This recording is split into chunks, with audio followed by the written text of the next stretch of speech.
то жұмыста қалып қалады кешігіп, то подругасының жаңағы баласына қарау керек болып қалады. Сенің қызың постоянно біреумен сөйлесіп жүреді, яғни перепискада отырады. Бірге жүрсеңдер де, өзі жүрсе де, қашан көрсең онлайнда тұрады. Көрі сол жігітке уақытында жаңағы смс-ке жауап беру ол үшін маңызды болып тұр. Орысша айтқанда, если тебе кажется, то тебе не кажется деген пароль қойып қоятын болса, уже бір шөптің иісі шығып жатыр деген сөз. Қазақта айтады, сұмырайым сезіп тұр, ішім сезіп тұр деген әңгімелерге сенуді қою керек жігіттер. Жігіттер, ассалаумағалейкум, қалдарыңыз қалай? Сіздермен қыздар туралы бәрін біліп, түсінуге әрекет жасап, тырысып жүрген және білгенмен бөлісуге асығатын мен Қуаныш Ермахан. Олай болса, бүгінгі қалай измена, сенің қызың көзіңді бақырайтып қойып, көзіңе шөп салып жүр ма, жоқ па, соны анықтап көрейік. Олай болса, бастайық. Негізі ол аса біз ойлағандай қиын емес екен жігіттер, мынандай мүйіз тағып, третий лишний болып жүргеннен гөрі тезірек ондай бір нашар қызды анықтап орнына қоя білу қазіргі жігіттерге өте бір қажет, сондай мінез дейміз ба, навык дейміз ба. Олай болса, бірінші белгі, сенің қызың постоянно біреумен сөйлесіп жүреді, яғни перепискада отырады. Бірге жүрсеңдер, бірге жүрсеңдер де, өзі жүрсе де, қашан көрсең онлайнда тұрады. Туалетке барса, телефонын өзімен бірге алып жүреді, бірге отырсаңдар, телефонын теріс қаратып қояды. Яғни қыздың басқа жігітке деген симпатиясымен сенің алдыңда жаңағы ұсталып қалу, позор болып қалу деген қорқыныш сезімін екеуін бірге қоятын болсақ, сол жігітке уақытында жауап беру, сенің алдыңда қорқып, сенің алдыңда түсіп қалудан гөрі сол жігітке уақытында жаңағы смс-ке жауап беру ол үшін маңызды болып тұр деген сөз. Яғни екеуін салыстырғанда ол жігіт сенен жоғары болып тұр деген сөз. Енді осындай қылықты көріп жүріп, кіммен сөйлесіп отырсың деген сұраққа, енді мамамен сөйлесіп отырмын, жұмыстағылармен сөйлесіп отырмын, подругам ғой деген әңгімелерге сенуді қою керек жігіттер. Телефонын тастамай саған көрсетпей жүруі, еңіне пароль қойып қоюы, сенен пароль қойып қоятын болса, уже бір шөптің иісі шығып жатыр деген сөз. Екінші белгісі, адам измена жасағанда оның тұрақты бір поведениесі өзгереді. Саған деген поведениесі біршама өзгереді. Бұрын байқамай жүрген нәрселерді сенен енді қызымыз не істейді, байқайтын болады. Шалпылдатпа жеш тамақты, жаңағы носкиң жинап жүрсе, сенен бір жаман иіс шығып тұр, жайлап сөйлеш, яғни бір мелкий болмашы бұрын байқалмаған қылықтарды байқап, оның нервысына тие бастайсың.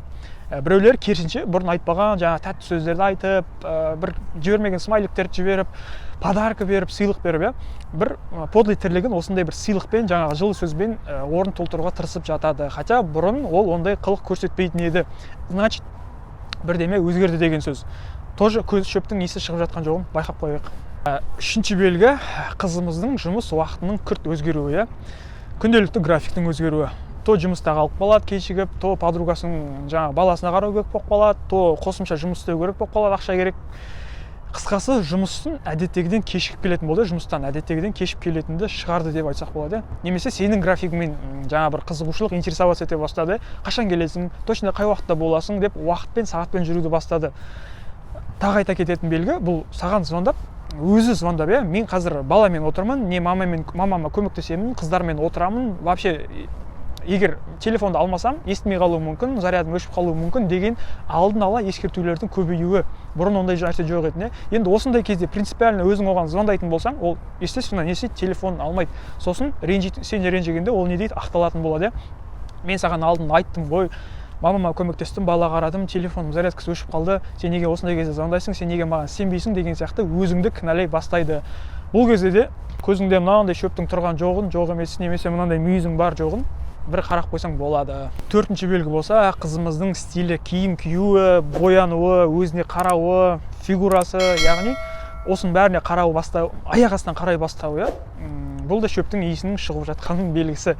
Әңгіме жоқ, егер ол қыз екеуің бір жаққа шыққан кезде, немесе сен үшін сәнденіп, сен үшін жаңағы ұнай ма, мына көйлегім ұнай ма, мына түрім ұнай ма, мына киімім ұнай ма деп саған жағудың мақсатында болып жатса, ол әңгіме жоқ, ол сен үшін болып жатқан нәрсе. Ал егер ондай өзгеріс, ондай киім, ондай әдеміліктің бәрі жұмысқа, жаңағы университетке, колледжға, яғни саған емес, сенен бөлек нәрсеге жасалып жатқан болса, бұл да бұған демек, сенің вниманияң емес, басқа бір жігіттің вниманиясы қаралатыны белгілі болып тұр. Сондықтан бұл жерде де көзіңдегі шөптің бар жоғын бір қарап қойсаң болады. Бесінші және соңғы белгі, өз ішкі даусыңа көңіл бол дейді. Яғни қазақта айтады, сұмырайым сезіп тұр, ішім сезіп тұр. Яғни өз интуицияңды тыңдай біл. Танитын, сен білетін, сен араласып көріп жүрген адамың осылай өзгеруі, жоғарыда айтылғандай белгілермен өзгеруі, саған деген қарым-қатынастың өзгеруі жақсы жаққа емес, әрине. Осындай қарым-қатынастарды байқасаң, орысша айтқанда, если тебе кажется, то тебе не кажется дейді. значит демек сені алдап жүр деген сөз. Ішің егер алдағанын сезіп тұрсаң, ол алдап жүр деген сөз. Ішкі дауысты естіп үйрен. Ал видео пайдалы болса, бүгінге осы, қызықты болса, жаңа достарыңа жібер, комментарий қалдыр, лайк бас, подписка жаса каналға. Пайдалы болса достарыңа тарат.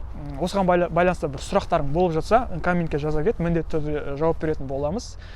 Сенімен болған мен Қуаныш Ермахан. Келесі кездескенше